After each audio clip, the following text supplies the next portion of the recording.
Well, there are almost 300 people living on the streets in Lubbock, but it's a significant decrease from last year's numbers. Our Emily Harrison caught up with the South Plains Homeless Consortium after new data was released from their point-in-time count earlier this January.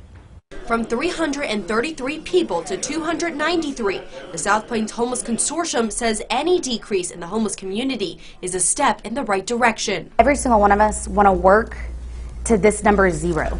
Well, we have no folks who are homeless on any night. There has been a marked decrease in almost every category, but especially veterans living on the streets, a 55% decrease from last year. Everybody in our organization has a vested interest in this because we're all veterans ourselves. We take it real personal when we find one of our own sleeping on the street somewhere. Point in Time aims to get the most accurate number of people living on the streets as possible, but it's not always perfect.